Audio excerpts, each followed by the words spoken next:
Hello बच्चों, JEE mains 2024 की series में आप सभी का स्वागत है। आपके लिए मैं एक क्वेश्चन लेके आया हूं जो जेई मेंस जो 2024 में अप्रैल 9 को सेकेंड शिफ्ट में पूछा हुआ था। अप्रैल 9 को सेकेंड शिफ्ट में आपसे पूछा हुआ क्वेश्चन है। एक बार आप इस क्वेश्चन को रीड कर लो, क्या दिया हुआ है। The correct stability order for the following resonating structure of, कोई हमारा एल्डिहाइड ग्रुप है दिया हुआ है, उसका रेजोनेटिंग स्ट्रक्चर दिया हुआ है और उनकी रेजोनेटिंग स्ट्रक्चर की आपसे स्टेबिलिटी की बात कर रहा है। तो मैं आपको रेजोनेटिंग आर्डर की स्टेबिलिटी के लिए मैं बता दूं तो आपके लिए क्या पॉइंट्स दिमाग में रहने हैं। तो stability of resonating structure, stability of resonating structure. तो पहले आपको देखना है कंपाउंड्स न्यूट्रल होना चाहिए। न्यूट्रल कंपाउंड्स क्या होगा, न्यूट्रल कंपाउंड्स ज़्यादा स्टेबल होगा as compared to charge compounds के। जैसे आप अगर यहाँ पे देखो तो इसके ऊपर चार्ज है, यहाँ पे देखो तो चार्ज है, यहाँ पे देखो चार्ज है, यहाँ पे देखो चार्ज है, यहाँ पे देखो चार्ज है, इसमें देखो चार्ज नहीं है। इस तरह से तो जिसके ऊपर चार्ज नहीं होगा, जो न्यूट्रल होगा, वो ज़्यादा स्टेबल होगा।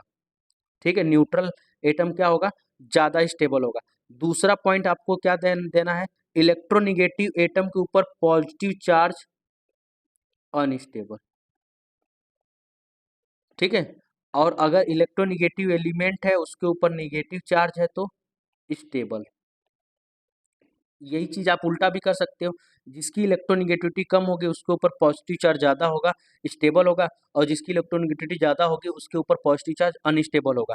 बस इन्हीं तीन क्राइटेरिया को आप याद करके आप इस तरह के क्वेश्चंस को चेक कर सकते हो। तो रेजोनेटिंग स्ट्रक्चर स्टेबिलिटी की जब भी बात करेगा तो आप ये 3 पॉइंट्स दिमाग में रखोगे तो आपके मैक्सिमम क्वेश्चंस लग जाएंगे। और अगर ज़्यादा डिटेल में पढ़ना है तो मैं आपको इसके बारे में और डिटेल में बता दूंगा, बट इस क्वेश्चंस के लिए आपको इतने ही पॉइंट से आपका काम चल जाएगा। अब हम आते हैं क्वेश्चंस पे। देखो आप पहले के अंदर क्या है, ऑक्सीजन के ऊपर क्या दिया हुआ है, पॉजिटिव चार्ज। ऑक्सीजन क्या है, इलेक्ट्रोनिगेटिव एटम है, और उसके ऊपर पॉजिटिव चार्ज अनस्टेबल, यानी कि ये अनस्टेबल है। उसके बाद देखो दूसरे वाले में, और देखो यहाँ पे कार्बन है, कार्बन के ऊपर निगेटिव चार्ज दिया हुआ है, यानी कि लो इलेक्ट्रोनिगेटिव एटम के ऊपर निगेटिव चार्ज दिया हुआ है, तो जिसकी वजह से ये क्या होगा, अनस्टेबल हो जाएगा। यहाँ पे देखो आप इलेक्ट्रोनिगेटिव एटम के ऊपर निगेटिव चार्ज, ये थोड़ा सा स्टेबल है, और लो इलेक्ट्रोनिगेटिव एटम के ऊपर पॉजिटिव चार्ज ये भी स्टेबल है। ठीक है, ये थोड़ा स्टेबल है। अब देखो यहाँ पे ये न्यूट्रल एटम है तो ये सबसे ज़्यादा स्टेबल होगा।